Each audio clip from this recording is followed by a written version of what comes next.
Hey guys, what's good? Mike here, Lakers Talk. Let's talk about this game. Lakers beat the Golden State Warriors 117-97.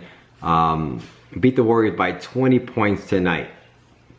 We were tweeting back and forth before the game. Dude, the Lakers have a shot. I think I tweeted out to somebody, Lakers have a shot if the Warriors don't shoot the ball well and they don't show up and we show up. You know, there's a slight chance, and that's exactly what happened tonight. Golden State Warriors shot 5 for 32 from 3. They shot 15% from 3. This is a team that won 73 games last year. Now, they are a different team. They're still trying to figure out all their guys and how it all fits together. Klay Thompson's head is out of whack right now. That's for another video. Golden State didn't play well, and the Lakers were on fire tonight. I have to give Luke Walton a lot of credit. This team is starting to believe. And the last few games, we were going back and forth, and a lot of guys on Twitter, we were going back and forth. It's like, why is Luke Walton not playing DAngelo Russell? Why is he not bringing the starters back in? I've just now figured it out. The Lakers are no longer about starters versus reserve. Our bench is almost as powerful as our starting five. You know, not individually, but collectively. That's how good our second unit is. When he brings in Clarkson, Brandon Ingram, and he put Brandon Ingram at the point, Lou Williams, Larry Nance Jr., and Tariq Black. Oh my goodness, these guys are balling. All right, I'm not getting on anyone for the next few weeks, few days. I'll find something if we start. But we are playing good basketball. This is this is not about, I think you're going to see DAngelo Russell and some of these starters averaging low minutes for what a starter would usually get. That's just the way it's going to be. Our second unit is that deep. And then you can look at some of the minutes. You know, Larry Nance Jr. played 30 minutes tonight. Brandon Ingram played 27 minutes tonight. Jordan Clarkson played 29 minutes tonight. Lou Williams played 26 minutes tonight. You know, more so than our starters. More minutes than our starters. That's how powerful our bench is. And I think this is just not a fluke. This is not Luke Walton, right? I think he's going to continue to do this. He's put in a system where everybody is starting to share, everybody's getting love, everybody's playing well, and I think that's what's going to happen. You're not going to see, we don't have a star player that's going to score 35, that we're going to count on to score 35 points tonight. It's going to be a collective group effort each and every night. Now, obviously, the Golden State Warriors play bad. They played terrible. Second of a back-to-back. They're checked out.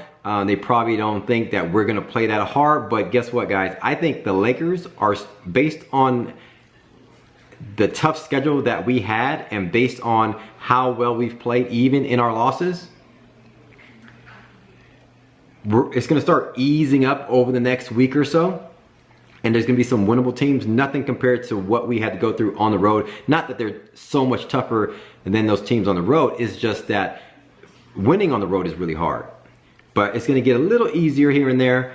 And if we continue to believe the way we are believing right now and playing the way we're playing, we are going to win a lot of games at home and on the road. I think some of these, I mean, we're going to put teams on notice.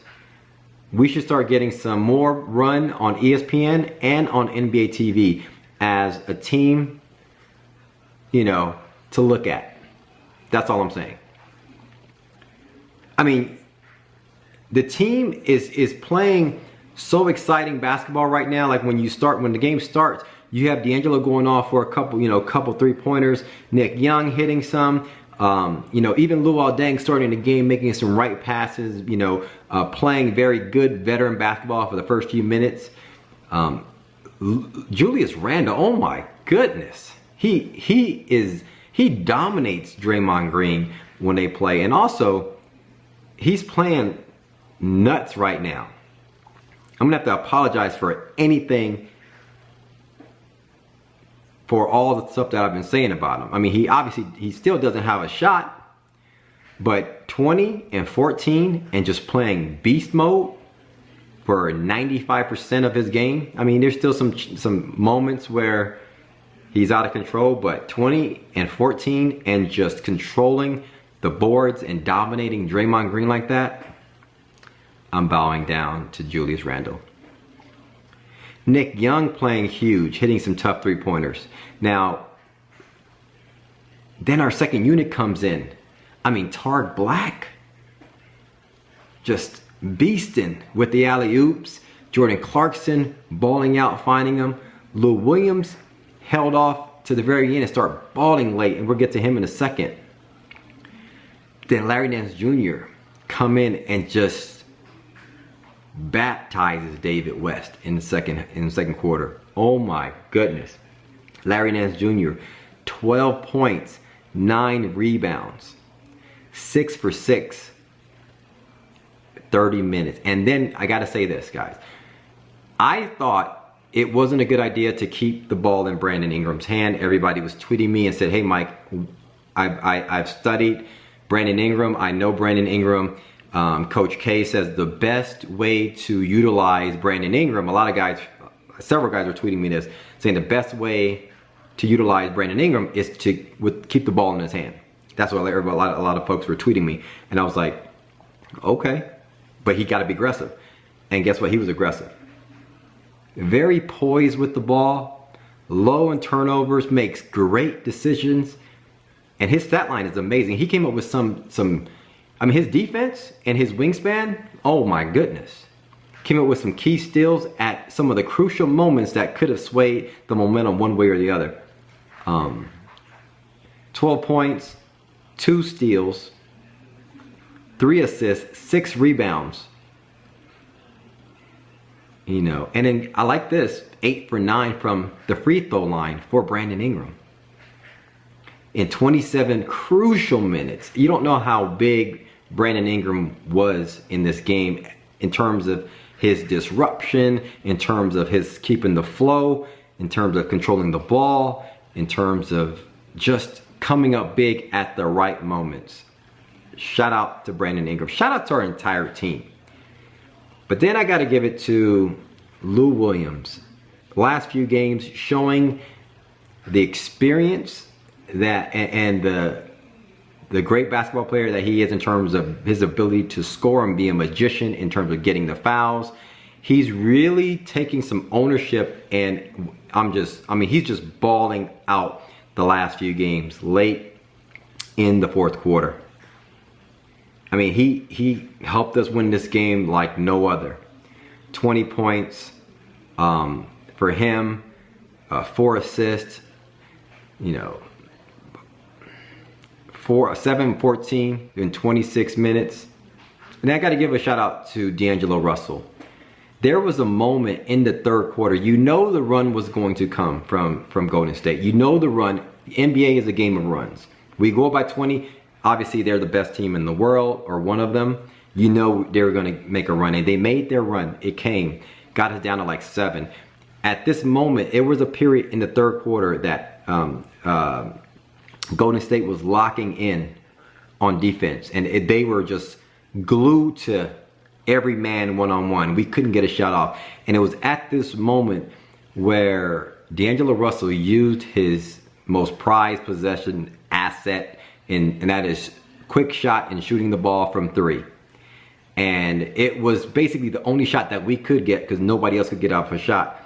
And DAngelo Russell hit some key 3-pointers in that stretch with Klay Thompson draped all over him. Now, if DAngelo Russell didn't come through at this crucial moment in the third quarter, we wouldn't have won this game.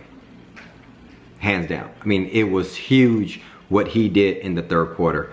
Shout out to Nick Young too for hitting some big threes and playing some good defense overall on Klay Thompson. But then we take DAngelo Russell out again in the middle of the third quarter, and he didn't even come back in the game. Played only 22 minutes, 17 points. But it was meant to be, because at that time our second unit is playing so well, and you look at our team and go, everybody's playing so good that we don't need DAngelo Russell to come back in at this moment. That's what I think the Lakers are going to become, and I think that's what we are, and I think that's what we're going to expect going forward. It's going to be like this. We have a full squad. Our bench, and somebody pointed this out, we score the most in the NBA. I think we have one of the best benches in the NBA, and that's saying a lot. I mean, I'm so excited right now. I'm going to relax after this video, get some popcorn, get a drink, and enjoy that first half again, and watch that dunk by Larry Nance Jr. and just really enjoy it, soak it in. This is a really good win, man. We gotta play like this moving forward. I think we play the Suns next, I believe. Until then, shout out to everybody on the Lakers. Go Lakers. Hit me up in the comments below. Let me know your thoughts. Thanks for commenting, liking, subscribing. Follow me on Twitter, Mike Sports LA. Go Lakers. We talk soon. Bye.